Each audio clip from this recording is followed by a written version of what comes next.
Hello and welcome to another Office 365 Hours. My name is Christian Buckley. I'm the Brand Alliance Director at AvePoint and Microsoft MVP and Regional Director. And I'm joined today by Matthew Bookspan, CEO of Blacktip, a managed service provider and AvePoint partner based in Orlando, Florida. Good morning, Matthew. Well, for me, good afternoon, actually. It's quarter afternoon here. All right. But Well, good morning to good, you. good to have you. So today we're discussing the topic of prevention and governance begins with knowing your data. So a great topic. I know that a lot of customers, when I see questions coming through from the community, there's like 1 out of 3 are always security related and what should I be doing and looking for advice there. So I think it's a great topic. And I know that you've spoken a lot on this. There's a lot of content out on your site. You work with a lot of customers around this. Historically, Microsoft has provided a number of products and features to help organizations strengthen the security around their data. So, what are some of the tools and platforms that you leverage with some of your customers today? So today, we're pretty heavy in the Microsoft platform. So many of our clients are using a combination of, and let me be clear, most of our clients are small to medium-sized business clients. So they're, call it between the low end of 10 to 20 folks to the high end of, maybe 150 to 200 folks, kind of a, broad swath there. Mhm. So our clients are using a mixture of policy set in Intune and Windows Autopilot for a deployment standpoint, making sure we're setting the right criteria around the different, for example, the browsers, the tools, whatever applications are on the system, we're pretty restrictive. And then we also use in conjunction with conditional access policies. So we're setting up multi-factor authentication for our clients and making sure that all of the devices are secured and leveraging MFA as wherever we can. And then lastly, we use a lot of Microsoft Defender, which is now thankfully included with Business Premium. They've loaded that into the main. It's a little bit different version of the license, but it's great for small to medium-sized businesses.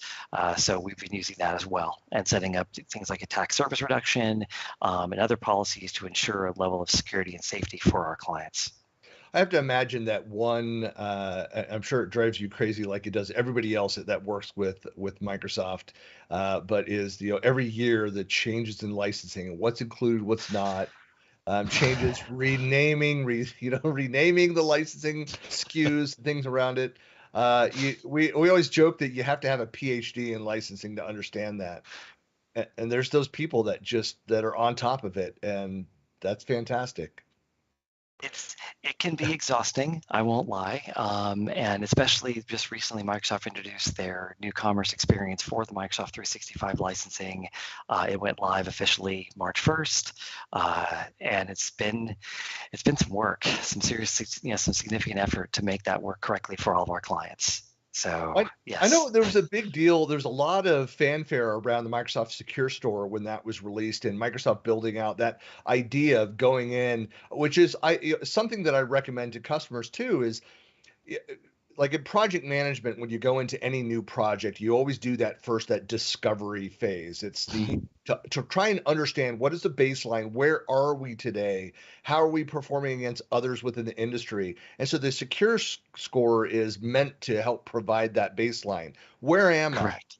How do Mhm. I, other companies of my size within my industry, how am I performing against that? So are you leveraging that pretty with your We clients? we are we are we haven't exposed it back to them. We do it internally, so we Mm. leverage it and say, okay, how are we performing based upon, again, to your point, the industries, the client needs, et cetera, et cetera. And to be fair, and I don't mean to insult Microsoft, but some of the stuff they put in there, the recommendations are, hey, upgrade to this additional license and you can get this capability. Well, Sure. that's lovely. Right. That's lovely. But for the stuff that we really care about, I do believe that it's an effective use. I mean, the secure score, the new productivity score, which is another measurement they've come out with recently. I think both of those are very valuable because otherwise you really don't have a metric other than what you personally define. So at least you have something to say, okay, here's an interesting baseline. How do I grow from that? How often do you recommend that their customers, or do you run that for customers? I mean, do you do that on a regular basis, or like on a monthly or quarterly basis?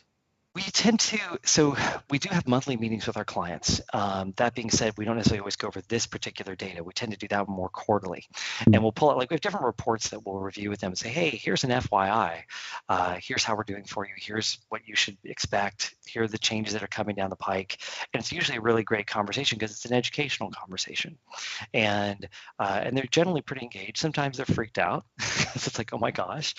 That being said, it's like, well, that's why we're talking. Right, that's why we're having this conversation, to set expectations and what kind of changes we can make moving forward to either improve your security posture or to change behavior, because sometimes that's the case too. It isn't necessarily posture, it's more like, hey, internally, maybe we should change how we do some things. Well, that's always having that baseline, going and doing regular checks helps you to see, to actually visualize the progress that is being made. So if you're not checking back on a regular basis, so yeah, quarterly probably is the right cadence for most companies to go in there to really see some of the impacts of changes that are being made. Agreed. And I think also whenever you make a major change, like if you implement something new, that's another time to go and say, hey, okay, we made this change. Now let's see how that reflected back. Like what was that impact? And sometimes it happens in between that 3-month delta, in which case, all right, let's talk now and say, here's something we did. Check this out. Right. And ideally it benefits. Ideally there's a positive outcome, from that. That's always the ideal. Yes. Well, so besides the tools themselves, I mean, I'm really interested in digging into what Microsoft's approach now. They seem to be taking a more of a holistic approach, and of course, it's still they're building around, as you said, even with the licensing, and their recommendations are, well, upgrade to the latest version of whatever that tool is. You're always going to have that aspect of it.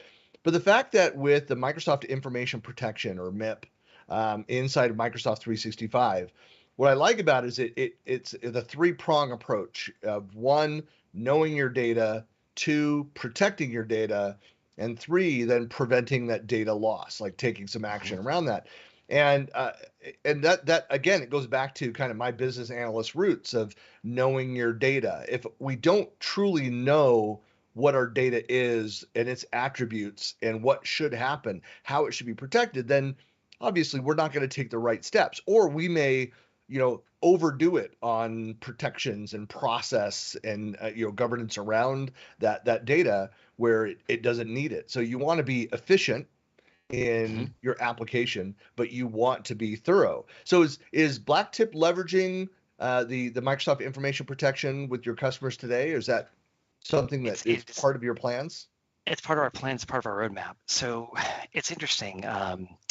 We're seeing in the industry, it's kind of, let me step back and say, so in the managed services industry, there's all sorts of discussion around security, and there's discussions around obviously endpoint protection and network protection and identity protection, and then you've got disaster recovery, and we have all these big things, and then we have like a security operations center, whether that's outsourced or insourced. You've got all these sort of things under this big security umbrella, right? And you get under the SOC, you have a SIEM, excuse me, and all these other capabilities. Great. What's not being a part of the conversation really is about the data and protecting the data itself. Okay, so we've put up, there's this thought of like, well, I'm putting up all these big walls, who's going to get through? Well, okay, they did. So assuming breach, right, assuming someone's in and they have the data, how are you going to protect the data? So we've been looking pretty deeply about how we are more prescriptive to our clients with this new capability. I mean, MIP's been around and it's gone through some changes over the last few years. That being said, how do we help them better classify the data so they understand what's important and what isn't, and what's public and what's private? Like, that's a very big one, right? Especially what's private. And then how do we also talk about, well, how long do you want to retain that data? Right? How long do you need that data? Like, for example, we have some construction clients who could be sued up to like 30 years, or I can't remember, like some very long period of time. So, okay, we need to hold on to that stuff for an extended period of time. Then we've got, if you deal with regulated industries, we don't really have too many regulated industries, but when you do, there's additional constraints that you have to look into around what kind of information that you're protecting. And then lastly, once you do figure out this data, like what it is and what's meaningful about the data, how do you then apply, the sensitivity labels are just a fantastic feature inside of, M365. How do you apply that intelligently to ensure that collaboration still works, right? I mean, you get pretty nitty gritty. You can set up sharing permissions based upon sensitivity labels inside of SharePoint. So it's like you can get pretty creative, but how do you, being so creative, you might prevent people from working. Right. Well, that's always the thing. And the problems that happen, it really just it exponentially grows. If people can't get their work done, then what do? They go around that, and usually in a Mhm. much less secure and non-compliant manner. So they'll go to some third-party cloud service to get their work done, and Mhm. that's a problem that we see a lot. It's a huge security issue for a lot of organizations that don't have a strategy around external collaboration.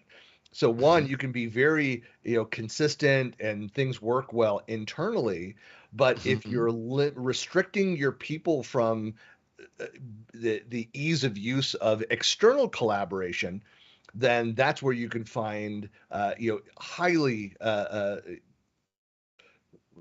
secure data that's being leaked out in a number of different regions. So your intellectual property is sitting across these multiple systems that you have no access to or visibility into, and are unable to manage. One of the actually Microsoft has a great product, and it started years ago as I think it was Office 365 Cloud App Security. Then it became Microsoft. Then it was included with the E3 or E5. Maybe it was the E5 license, and then they separated it out and it became Microsoft 365 Cloud App Security. Now it's Microsoft 365 Defender for Cloud Apps, or again, Microsoft and their fun naming. They're great Uh, with their naming. They need to fund their projects better so they can come up with better names for products. I know. or maybe involve marketing a little bit earlier in the discussion and figure out the naming strategy before you start executing all these products. Regardless, what we found with Defender for Cloud Apps is that we're able to get a little better insight, and especially when you're dealing with the hybrid workplace or the work from anywhere scenario, what you've got is the ability to do a level of assessment on a device, understand the kind of tools and services that these end users are using, and be prescriptive. Whether you want to block something or whether you want to be notified that someone's doing something, so that way at least you're aware. There's great capabilities there, and Microsoft actually has done a pretty good job. If you look at something like Microsoft Teams, for example, you can define whether third-party storage services are available. Right now, again, pros and cons. How much collaboration do you want to enable versus how much security do you want to enable? Same thing with something like SharePoint. Do I want to allow complete and 100% external sharing, or do I want to be more restrictive? Right? It very much depends upon the business. We talked earlier about like if they're a regulated industry or not, what their internal level of compliance. So I guess if we kind of roll this back to like define a strategy, what's your governance, what's your compliance, like what requirements do you have, and if you don't have any, what requirements do you think you should have, right? If you don't have any like legal like regulated type stuff, what should you be doing that best protects your business? So And these are there's a these are lot of great guidance out questions. there. Yeah, there's a lot Hmm. of guidance out there. I know There is. for customers, well, so for companies that are, it's like, look, we don't have very strong policies, we don't have, compliance. What should we be doing? And there is a lot of guidance out there on, by industry, by company size, around those things. Another thing to do, and this is just kind of part of healthy governance and change management, is that as you go and put those policies in place, you start people are collaborating, and when they hit walls, when they run into some of Mhm. these policies and can't get their work done, rather than just be like, nope, no, that's against the policy, like have a conversation, try to understand, is this an education issue that I can redirect the person, like this is the way that we need to do it, here's why that we're doing Mhm. it the way that we're doing it? Or is there something that we just a scenario that we didn't outline, that we didn't know, and we need to figure out, okay, is this something that's obstructing work, and do we need to figure out, do we need to change a policy, do we need to change a rule, or add a tool or remove a tool or whatever that those things, but have the conversation around, what is stopping you from getting your work done, how can we get out of your way? It's a good friend once said, it's like IT needs to stop being the department of no. You can't just say no, you need to Totally have that agree. conversation with your end users. Totally agree. We try to take the approach of um, what is the this might sound bad, but what's the least amount? Meaning, okay, how much freedom can we apply first, and then see if we have any potential issues, and then maybe dial up a little more security. We tend to find better adoption, better results, better engagement, rather than, hey, here are the iron walls. This is what you can and can't do. Too bad. Welcome to your point, the rule of no. It's like, Right. no, like that's not productive. That's it's not a partner, right? It's not engagement. It's creating barriers. So what if we don't create those barriers? What if we say, all right, well, let's agree that these are the things we really care about. And if these things we really care about, how do we best want to protect them, and what's reasonable in that process? And let's try on a few users first. Like, let's try a sample. That's the other thing. It's really, people will say, well, I want to define this for everything all at once and it's going to be perfect. Yeah. No, don't do that. Yeah, right. Well, I mean, very much of the philosophy of piloting Exactly. new technology, piloting these new processes. Start with a smaller. I know you're talking to a small company that has 10 people. Like, what are you piloting around that? And you might all be sitting in the same room having a conversation about, here's what we're doing, here's how we're protecting this, here's why we're doing what we're doing. But you're a little bit larger than that. You have departments. You might still want to pick a department, pick a site, pick a workload of something, a project, something where you could do it in a smaller scope, put it in place, and then have those feedback mechanisms. Talk about, okay, here's what we did. What are you running into? So Microsoft has a fantastic word that they co-opted from the dictionary, and I'm proud of them for doing so, and that is champions. Right? They have there's the whole champions program, and we've instituted that across most of our clients. And so they're designated representatives from the different departments, or maybe it's not necessarily department specific, but people who might be a little more technically savvy than some of the other folks in the organization, in which case, but what we do is we then focus on getting them engaged, getting them in the process, getting them trained. They become the advocates, and guess what? We have propagation of solution very quickly. Right, which is a wonderful outcome. So we really enjoy the champions methodology, and kudos to Microsoft. Granted, they're not the first, but they did a great job marketing it. I'll give them credit. And we've leveraged it for many a client, and it's really been fruitful. And so to that end, you're right. For smaller organizations, 5 to 10 folks, you might pick a couple people, who are going to do, or it might be the whole team. And you're just having conversation with the company. But generally, for an organization that's 20 and above, 50 and above, whatever the case would be, you're going to have a few folks who are the key players, and in which case you can engage with them. And by the way, key players are not necessarily departmental heads. Right. Okay. And usually they aren't. Right. Right. It's usually someone who is more engaged in the technology, who might be someone, maybe, for example, maybe someone in marketing, or maybe someone in operations, or, name your department here. But bottom line is, you have that person who's interested in making an effort and making change and likes the idea of change. A lot of the clients that we engage with, we have this whole methodology. Like, we don't sell IT, right? We sell continuous improvement. Like, that's our business. Yep. So, and we want to engage with other businesses who want continuous improvement, who don't want to just say, yeah, this is the way we've always done it, and that's okay. It's like, no, if that's the way we've always done it, what if there's a better way? What if it saved you time? What if it saved you money? What if it saved you resources? All these things are actually quite valuable in today's economy. So we really appreciate those types of entities who want to do that. So that's where the champions group, in conjunction with people who want continuous improvement, like win-win-win, right, as the saying goes. So I'm sorry I rambled, but yeah. No, it's all right. No, it's kind of funny.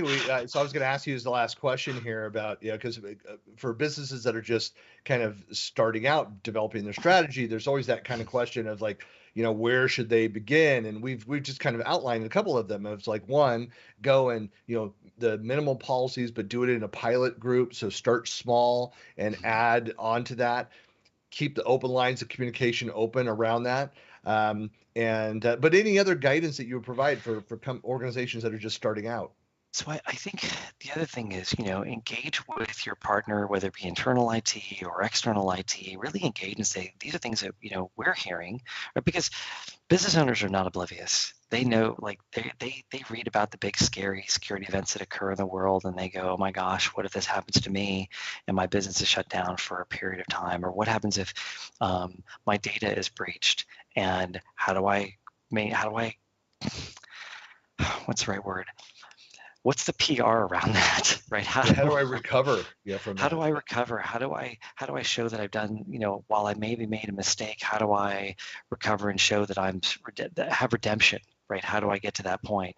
So I think, there's a lot of different pieces that come into play there. So where to start is step back and say, well, what's the worst thing that could happen to me?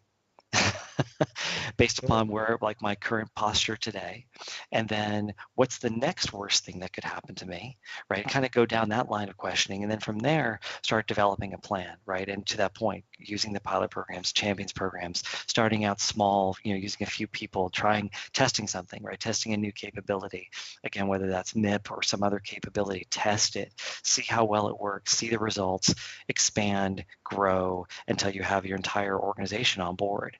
I just think it happens pretty quickly. I mean, you can run a pilot in a couple of weeks, right? It's not that complicated. You build a dialogue, you define an outcome, you test that theory, and you go, yep, that was the outcome we expected, or nope, it wasn't. Okay, let's make some changes and let's try again. It's kind of scientific, really. At the end of the day, you're just, it's an experiment. Like, how do we, like, step by step, how do we get there? Well, as long as you're not doing that within a vacuum, as long as you're having that conversation with your end users around that, then that's the right approach. I'll tell you, the more buy-in you get, we're just big advocates of this. The more buy-in you get from the people doing the work, the better off you are. Like if they go, yeah, I see the value in what I'm doing, or even if they arguably find it, I guess the best way I say this, hampering, like when we introduce multi-factor authentication and like, okay, this is kind of a hassle. That being said, like if they understand why, like the why, show me the why, and I'm okay with that, all right, I'll put up with this little inconvenience that I have to do in order to access my accounts, as an example. Yeah. But they have to have that why, because otherwise if they're just told you must have MFA and that's the way it is, great. Were we all four again? Go stand in the corner because you misbehaved, kind of thing, right? It's just Right. not how Nobody likes humans. the black box process. If we Nope. don't have visibility into it, I have this phrasing I use. It's like the more you involve people in the process, the more people are accepting of the results of the process. Simple as that. Absolutely. Absolutely true. 100%. Well, Matthew, thanks again for joining me this morning. It's been a great discussion. And for folks that are watching, if you've not already done so, if you subscribe, then we don't spam you. You just get reminders for the show, which is on the first and third Wednesday of every month, always at 11 a.m. Eastern. So, Matthew, thanks again for joining, and thanks everybody for watching. Having me.